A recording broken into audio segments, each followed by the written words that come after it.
औरंगजेब चल रहा था।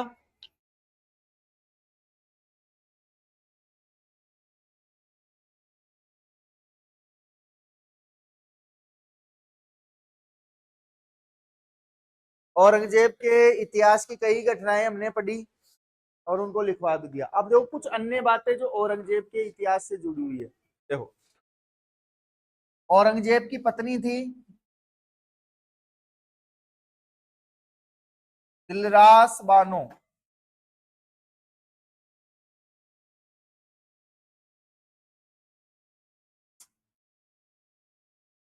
दिलरास बानो। इसी दिलरास बानो की याद में कहते हैं कि जब इसकी मृत्यु हो गई थी, तब इसकी याद में औरंगाबाद महाराष्ट्र में बीबी का मकबरा बनवाया। क्या बनवाया? बीबी का मकबरा बनवाया। औरंगजेब के द्वारा बनवाया गया। इसी बीबी के मकबरे को हम कहते हैं ताजमहल की फूहड़ नकल।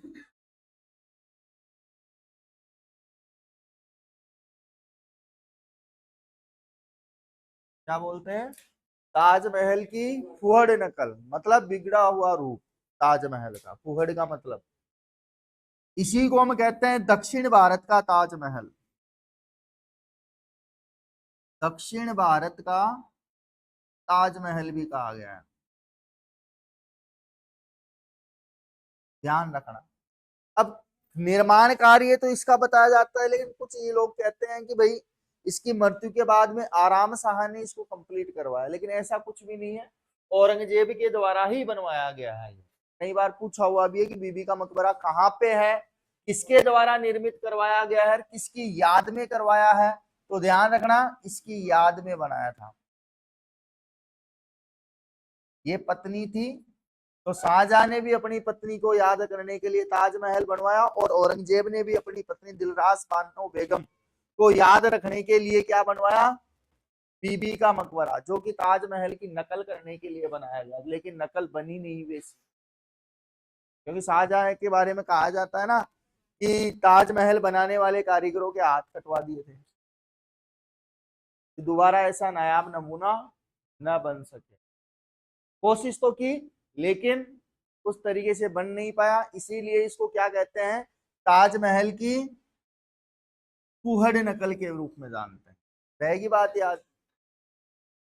अब देखो, औरंगजेब की 1707 में हो जाती है मृत्यु,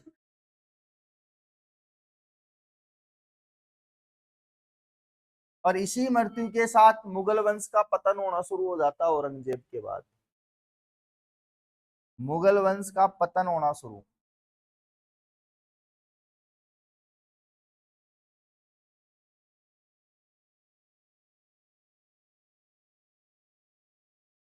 अब जैसे इसकी मृत्यु होती है, तो आगे जो शासक बनता है इसका पुत्र बहादुर शाह प्रथम।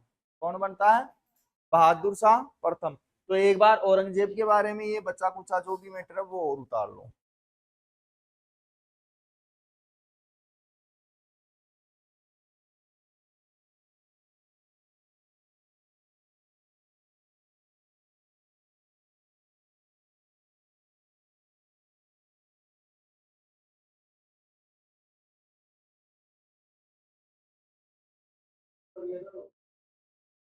है, मर गया नेचुरल डेथ। अब जबरदस्ती थोड़ा ना फांसी लगाऊं मैं इसमें।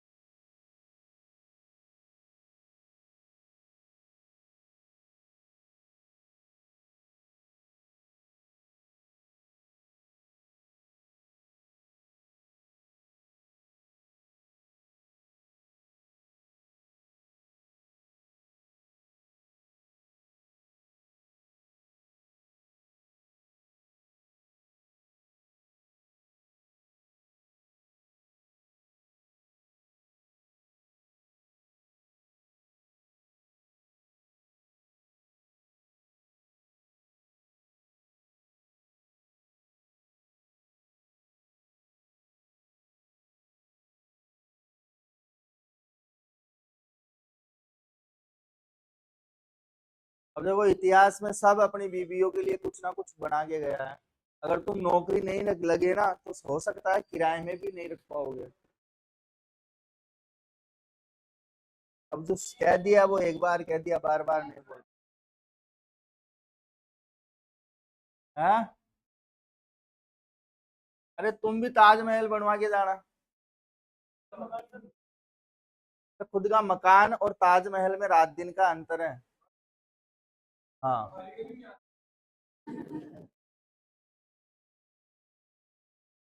देखो इसके बाद में इसका उत्तराधिकारी बना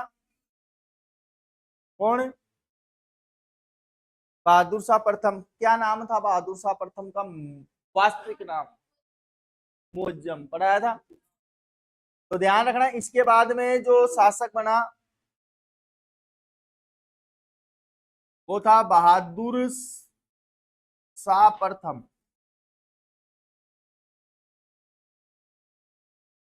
अब बहादुर शाह प्रथम के समय इसका वास्तविक नाम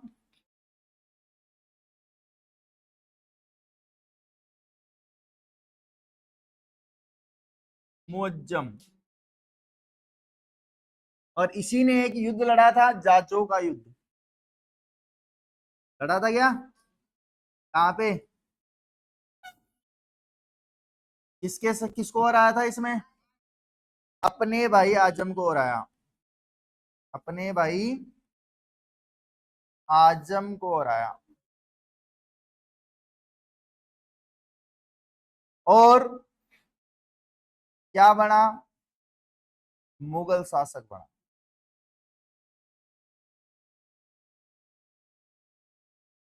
और इसी के द्वारा आमेर का नाम क्या रखा गया? मोमिनाबाद।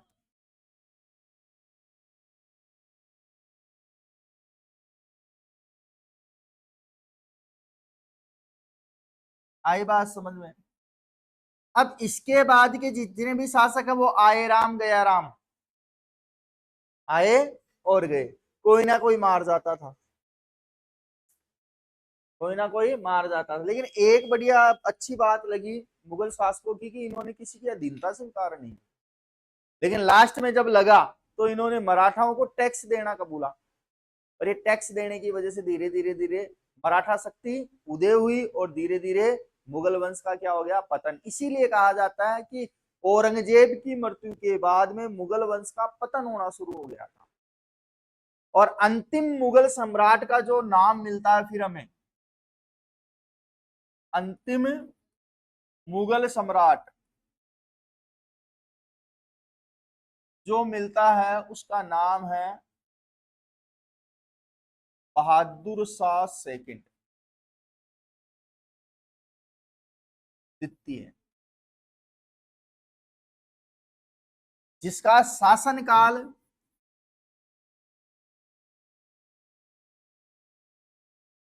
1837 से 1857 ईस्वी तक रहा।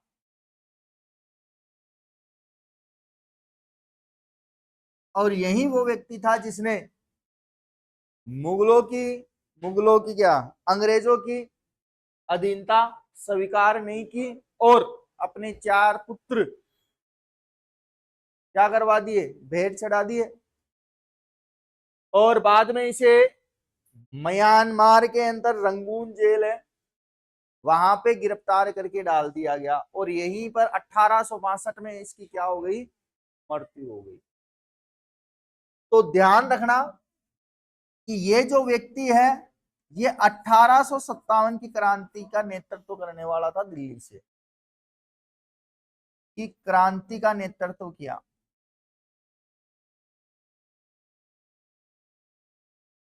कहां से? कहते हैं कि वैसे तो कई कारण थे 1857 की क्रांति के, आगे वही चलेगा, अब अंग्रेज आ गए। तो कहते हैं कि 1857 की क्रांति का जो कारण था उसमें मेन कारण ये था कि जो हिंदू और मुस्लिम कम्युनिटी के जो सैनिक थे ब्रिटिश आर्मी में, उनके लिए एक नई बंदूक लाई गई थी जिसका नाम था एनफील्ड। और इस एनफील्ड नामक राइफल में गाय और सुअर की चर्बी के कारतूस थे। गाय और सुअर की चर्बी के कारतूस, मतलब ग्रीस की जगह इस चर्बी का यूज किया जाता था, ताकि जब वो मुंह से खोलेंगे ना तो वो चर्बी उनके मुंह में लगेगी। तो भारतीय सैनिकों को लगा कि अंग्रेज हमारा धर्म क्या कर रहे हैं, भ्रष्ट कर रहे हैं। और ये इसकी भी बड़ी अच्छी कहानी है कि ये पता कैसे लगा। देखो, पता लगने के लिए 1857 की क्रांति जब आप पढ़ोगे तो एक व्यक्ति का नाम मिलता है जिसका नाम था मातादीन भंगी।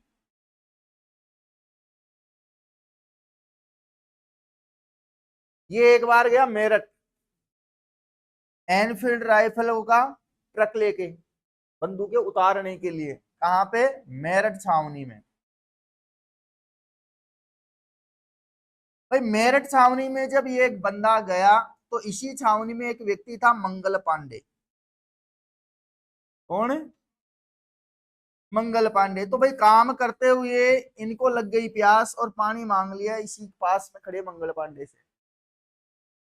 तो मंगल पांडे कहता है तेरे को पानी पिलाऊंगा। मैं ब्राह्मण, तू कहाँ। तब इसको एक चोट लगी और इसने कहा कि देख, ज्यादा भाषण तो करे मत, लेकिन ये जो तुम नई राइफल चला रहे हो ना, एक बार इसको पता कर लो, इसमें गाय और सुअर की चर्बी लगी हुई है। तो मेरे को पानी नहीं पिलाना, पता कर ले एक बार, गाय और सुअर की चर्बी जा रही है अंदर। अब धर्म भ्रष्ट नहीं हो रहा तुम्हारा। क्या फेंकता है? अरे फेंकता नहीं हूं, चल तू मेरे साथ। इसको लेके गया कारखाने में और वहां पे ले जाके बता, देख ये तो रही गाय की चर्बी, ये रही सुअर की चर्बी, तुम ऐसे खोलते हो उसको, डब्बी को, कारतूस की को। तब इसका दिमाग खराब हुआ और सीधा मेरठ छावनी में आया और अंग्रेज अधिकारी को गोली मार दी। इससे पहले गोली नहीं मारे। तो चिंगारी लगाने का श्रेय तो इस व्यक्ति को जाता है और 1857 की क्रांति शुरू करने का जो श्रेय जाता है वो मंगल पांडे को जाता है। लेकिन आज तक हमें केवल मंगल पांडे पढ़ाया गया, मातादीन भंगी के इतिहास को दबा दिया गया, और ऐसे पता नहीं कितने दलित क्रांतिकारी या योद्धा हैं जिनका इतिहास दफन कर दिया गया है। शर्माजी पांडे जी इन्हीं का इतिहास बताएंगे तुम्हें। कभी चंद्रशेखर आजाद का नहीं बताएंगे, ना कभी भगत सिंह का बताएंगे, और ना ही कभी रोशन लाहिड़ी का बताएंगे, ना ही बिशन सिंह का बताएंगे, और ना ही अशफाक उल्लाह खां का बताएंगे, और ना ही राम प्रसाद बिस्मिल का बताएंगे। ऐसे आके क्या करता है बेटा, पढ़ना पड़ता है, सेल्फ पढ़ना पड़ता है, स्कूल की किताबों में नहीं आती ये चीजें। इच्छा हो ना तो कुछ भी पढ़ा जा सकता है, लेकिन बात जब खुद को बदलने की हो, और बदलाव किताबों से ही पैदा होता है, क्योंकि किताबों से ही विचार उत्पन्न होते हैं, इसलिए पढ़ना जरूरी है। ठीक। तो इस प्रकार से ये कहानी थी। तो 1857 की क्रांति के समय मुगल सम्राट कौन था? अरे कौन था भाई? बहादुर शाह जफर। क्योंकि तुम तो थे नहीं, और तुम होते भी तो हिंदू मुस्लिम में अटके पड़े रहते। क्योंकि अब तो वो ऊपर वाले भी, भगत सिंह वगैरह, ये सारे सोचते हैं कि किन नालायकों को आजाद करवा दिया हमने, जाति धर्म के नाम पे लड़ रहे हैं। तो 1857 की क्रांति का नेतृत्व दिल्ली से किसने किया? बहादुर शाह जफर ने। देखो, अंग्रेजों की अधीनता न स्वीकार करने के कारण इनके 4 बेटों को मार दिया गया, और 4 बेटों को मारने के बाद में इनको जेल में डाल दिया गया। और कहां ले गए? मेरे पिया गए रंगून, किया है वहां से टेलीफोन, तुम्हारी याद सताती है? तो रंगून जेल भेज दिया इनको, म्यांमार में है ये। और यहीं पर रंगून जेल में बहादुर शाह जफर की 1862 ईस्वी में क्या हो जाती है? क्या हो गई?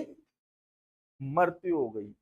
अब मृत्यु हो गई तो इनकी जो समाधि, क्या बोलते हैं उस मकबरा जो बना हुआ, वो म्यांमार में बना हुआ, वो भी एक अंग्रेज अधिकारी ने बनवाया था।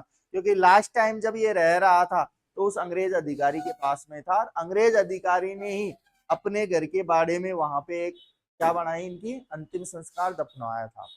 तो रंगून में इनकी क्या है? मकबरा। अब बात आती है कि बहादुर शाह जफर इसके अलावा और कहां फेमस है, तो देखो इनके समय एक मिर्जा गालिब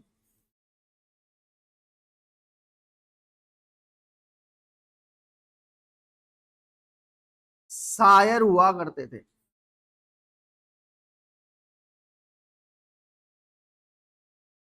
तो मिर्जा गालिब जो था वो गुलाम भारत में किसके समय था, बहादुर शाह जफर के समय। अब इसका नाम जफर कैसे आया, तो ये बंदा है ना जफर के नाम से कविताएं लिखता था, जफर के नाम से कविताएं लिखी।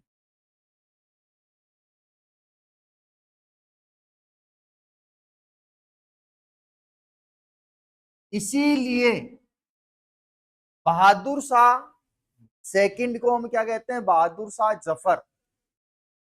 क्या कहते हैं, जफर कहने का कारण यही है कि बहादुर शाह जफर कविताओं की रचना जो करता था उसमें बहादुर शाह द्वितीय न लिखकर जफर नाम लिखता था, इसीलिए इसको बहादुर शाह जफर कहा गया। आई बात समझ में। अब जैसे ये खत्म हुआ 1862 में, मुगल वंश खत्म, कोई वंश नहीं बचा जो आगे पीढ़ी संभाल सके, क्योंकि 4 बेटे पहले ही कुर्बान कर दिए और खुद की भी क्या हो गई, मृत्यु। तो क्या ये बहादुर शाह जफर जो था ये चाहता तो क्या दिल्ली का शासक बन के नहीं रह सकता था, अन्य जो रियासतें बन के रह रही थी, उन्होंने भी तो किए ना भाई, अधीनता स्वीकार करके अपना राजपाट चला रहे थे, ये बंदा भी तो चला सकता था। लेकिन जब इसने 1857 की क्रांति के समय उन क्रांतिकारी या उस क्रांति में भाग लेने वाले लोगों को देखा तो सबको यही था कि भाई कहां चले, दिल्ली चले। क्यों चले, क्योंकि वहां पे मुगल बादशाह है। ये रियासत वाले तो अपने ही लोगों को मारने में लग रहे थे। उठा के पढ़ना कभी कि कहा साथ दिया क्रांतिकारियों का इन्होंने। अगर ये साथ देते तो 1857 में अंग्रेज भाग गए होते है। और फिर हमारे कंगना कंगना है उसका नाम, वो कहती है 2014 में मिली हमें आजादी है। अब मेरे को लगता है उसकी भी कुछ नाराजगी चल रही है शायद, आजकल बोलती नहीं है वो है।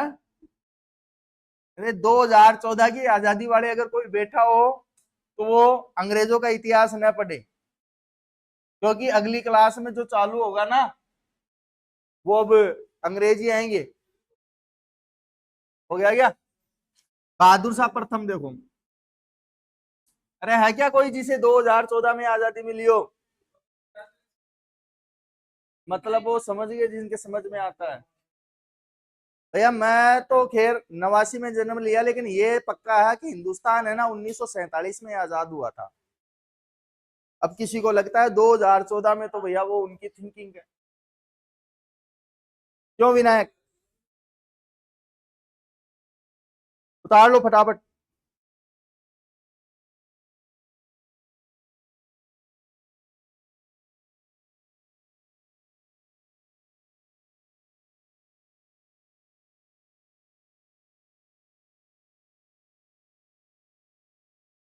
अरे तो हम शारीरिक रूप से आजाद हो चुके लेकिन मानसिक रूप से आज भी गुलाम है।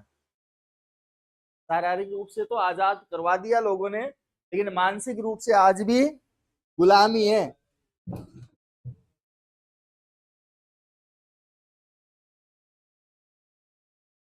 और 2005 वाले अगर बात कर रहे हैं ना तो ध्यान रखना भैया, फिर वो मम्मी पापा की मेहरबानी थी कि तुम्हें 2005 में आजाद कर दिया। ठीक है, तो 2005 में आजाद हुए थे। हाँ तो फिर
म्यांमार की शायद राजधानी है रंगून, कैपिटल है जहां तक पता।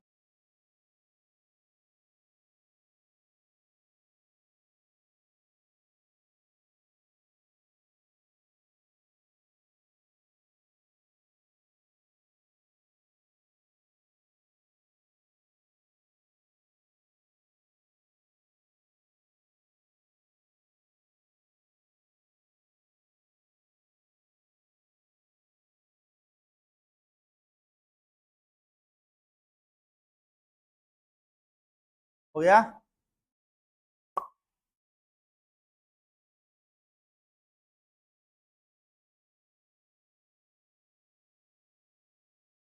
देखो 2600 ईसा पूर्व से पहले का इतिहास शुरू किया था और 1862 तक आ गए हैं और जल्दी 1947 तक आ जाएंगे, तो पूरा कंप्लीट इतिहास आ जाएगा तुम्हारा। 2600 सिंधु घाटी सभ्यता, देश आजाद, फिर पॉलिटिकल चालू हो जाएगी।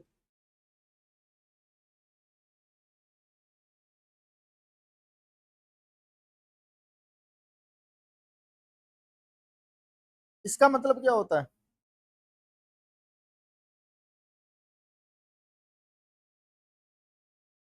मैं भी ये दिमाग लगाया था।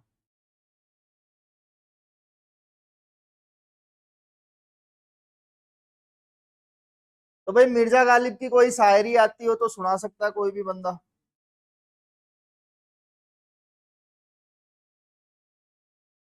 है भाई, तुम यार तो सुनते होंगे मिर्जा गालिब की शायर गजल। हमारे तो फिर भी है ना, घर वाले बाहर कर दे सुने तो।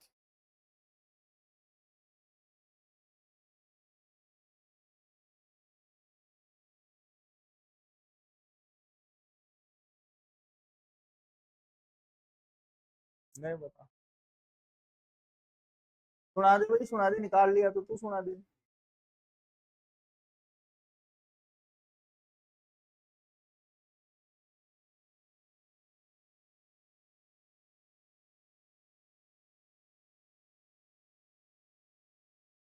हो गया सभी का। देखो, भारत में विदेशी शक्तियों का आगमन,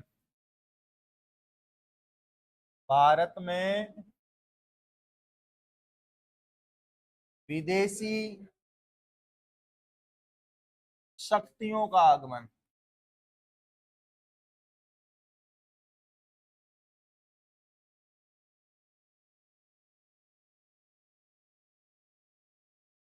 भाई भारत में विदेशी शक्तियों के आगमन की अगर मैं बात करूं तो मतलब यूरोपियन लोग पहले अरब आक्रमणकारी आए, उनको पढ़ लिया हमने। अब जो आक्रमणकारी आए हैं वो कौन आया है? अंग्रेज। कौन आए हैं? मतलब यूरोपियन क्षेत्र के लोग। देखो, सबसे पहले आए थे पुर्तगाली। कौन? पुर्तगाली आए थे पुर्तगाल से। एक एक को पढ़ेंगे आगे, लेकिन सबसे ज्यादा इंपोर्टेंट ब्रिटिश थे। पुर्तगाली कहां से आए? पुर्तगाल से। इसके अलावा दूसरे नंबर पे आए डच। कौन आए? डच। डच आए थे हॉलैंड से, और इसी हॉलैंड का वर्तमान नाम है नीदरलैंड। वर्तमान में क्या बोलते हैं इसको? नीदरलैंड। पूछा हुआ क्वेश्चन है, ध्यान रखना कि नीदरलैंड किसका पुराना नया नाम है। नीदरलैंड किसका नया नाम है? तो हॉलैंड का नाम है। इसके बाद में नंबर 3 पे आए थे अंग्रेज। कौन आए? अंग्रेज आए थे ब्रिटेन से। कहां से आए? ब्रिटेन से। तो ओरिजिनल जो अंग्रेज बोला जाता है ना, हर गोरी चमड़ी वाला अंग्रेज नहीं होता है। पहली बात तो ये, अंग्रेज तो केवल और केवल ब्रिटिश लोग हैं। कौन है? ब्रिटिश लोग हैं। इसके अलावा बाद में आए डेनिस। कौन से लोग? डेनिस आए डेनमार्क से, और डेनमार्क में सबसे ज्यादा मिलती है जर्सी गाय। इसके बाद में आए फ्रांसिस। कौन आए? फ्रांसिस। फ्रांसिस आए फ्रांस से।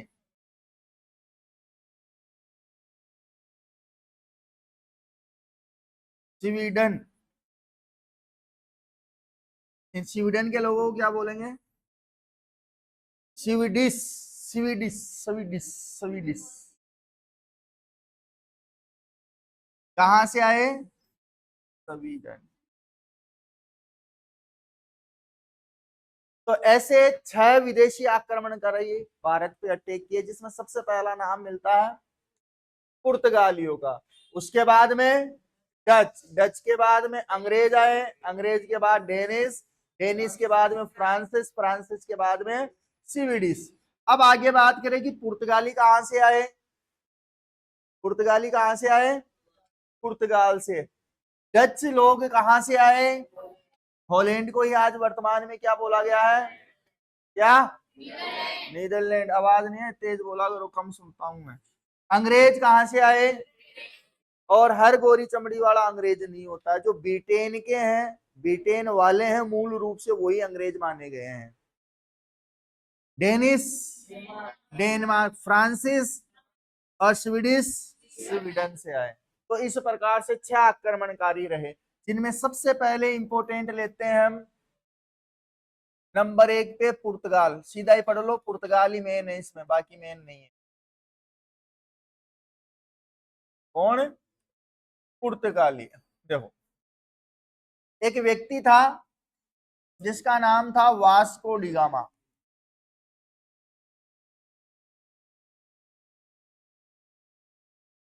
1498 ईस्वी के आसपास कहते हैं पुर्तगाल से चला ये, और पुर्तगाल से चलकर एक नए क्षेत्र में पहुंचा। मतलब यूरोप और भारत के बीच में समुद्री मार्ग की खोज करने वाला वास्को डिगामा ही है। ये पहुंचा कालीकट बंदरगाह पे। कहां पहुंचा था भारत में सबसे पहले? और ये पड़ता है केरल। और यहाँ के राजा ने, केरल के राजा ने इसका स्वागत किया। क्या किया? स्वागत किया, और स्वागत करने के साथ ही इसको अपना मेहमान बनाया। और कई दिनों तक ये भारत में रहा, और भारत में रहते हुए केरल में ही सबसे ज्यादा टाइम बिताया। तो यहाँ का जो खाना था ना, खाना वो लाजवाब था। तो राजा से पूछा कि महाराज, इस भोजन में क्या मिलाते हो आप? थोड़ा बहुत समझ जाता था। इसे तो कर ही सकता है, गूंगा तो नहीं था बस। तो भाई कालीकट बंदरगाह पहुंचा, और यहाँ के राजा के जब रहा और रहते हुए जब भोजन करने लगा, तो भाई कई दिनों तक इसने चर्चा नहीं की। लास्ट में चर्चा की, महाराज ये आपका जो भोजन है ये इतना स्वादिष्ट कैसे है? तो राजा ने कहा कि हम इनमें मसाले डालते हैं। क्या डालते हैं? मसाले डालते हैं। और मसालों में सबसे बेस्ट हमारा जो यहाँ का है वो है काली मिर्च। क्या है? ये अच्छा दिखाओ।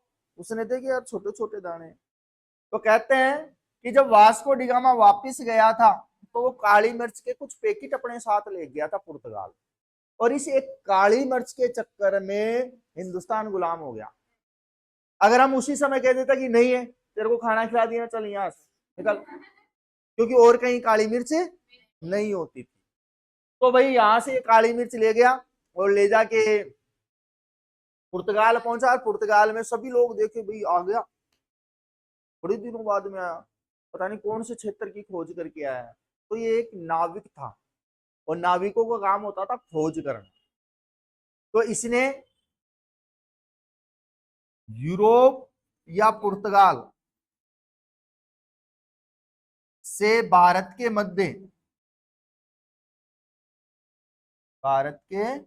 मध्य समुद्री मार्ग की खोज की।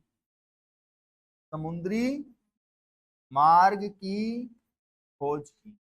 अब कोई ये कह दे तुमसे कि भारत की खोज किसने की, तो कईयों के दिमाग में वास्को डिगामा ही आता है, लेकिन उसने भारत की खोज नहीं की थी। उसने समुद्री मार्ग का रास्ता खोजा था भारत और यूरोप या पुर्तगाल के बीच। अब ये वापस पहुंच गया कहां पे, पुर्तगाल आ गया। अब पुर्तगाल आने के बाद में इसने लोगों को कहा कि मैं क्या लाया, काली मिर्च। और ये काली मिर्च भारत के अंदर बहुत है, और वहां का मुख्य व्यंजन या खाना जो है उसमें काली मिर्च मिलाई जाती है, और खाना इतना लाजवाब बनता है कि मैं खुद वहां रह के आया हूं। तो भाई सारे लोग काली मिर्च के पीछे लग गए। तो इन्हीं में पुर्तगाल में एक व्यक्ति था, कोलंबस। कोलंबस ये सारी चीजें देख रहा था, यार इसका तो नाम हो गया फलाना ढीकना, वोर वोर वोर वोर वोर। अब इस ये भी क्या करता, मैं भी इंडिया जाऊंगा और मैं भी काली मिर्च लेके आऊंगा। मैं भी इंडिया जाऊंगा और काली मिर्च लेके आऊंगा, और जब वापस पहुंचूंगा तो इसके जैसा स्वागत मेरा भी होगा। अब ये निकला,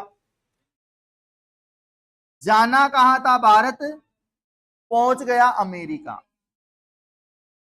जाना कहां था, भारत, पहुंच कहां गया, अमेरिका। और इस प्रकार से अमेरिका की खोज किसने की, कोलंबस ने की। आई बात समझे। और अमेरिका का नाम, अमेरिसु नामक कोई व्यक्ति है, उसके नाम पे अमेरिका नाम पड़ा है। ये क्वेश्चन पूछा हुआ है, ध्यान रखना। अमेरिसु, अमेरिसु व्यक्ति के नाम पे था और उसी के नाम पे अमेरिका बोल दिया। ठीक है। तो इस प्रकार से कोलंबस ने किसकी खोज की, अमेरिका की। अब बात आती है कि वास्को डिगामा इतने दिन खोज करने में कैसे रह गया। तो भाई सबसे पहली बात है, इसने विवाह नहीं किया। हो सकता है कि अगर ये विवाह कर लेता तो भारत और यूरोप के बीच में समुद्री मार्ग की खोज नहीं कर पाता। सभी को पता है क्यों। एक बीमारी होती है महिला वर्ग के, शाम को 6 बजे बाद कहाँ जा रहे हो, किधर जा रहे हो, किससे मिलने जा रहे हो। तो ऐसी समस्या वास्को डिगामा के साथ में नहीं थी, इसलिए वो भारत और यूरोप के बीच में खोज कर पाया। अब तुम्हें भी किसी की खोज करनी हो तो ये विवाह वाला शब्द हटा देना, तो किसी ना किसी क्षेत्र की खोज कर लोगे। तो भारत में खोज, भारत में आने वाला प्रथम पुर्तगाली कौन बना, वास्को डिगामा। तो ध्यान रखना, भारत में आने वाला प्रथम पुर्तगाली कौन था, अरे कौन था, तो उतार लो फिर।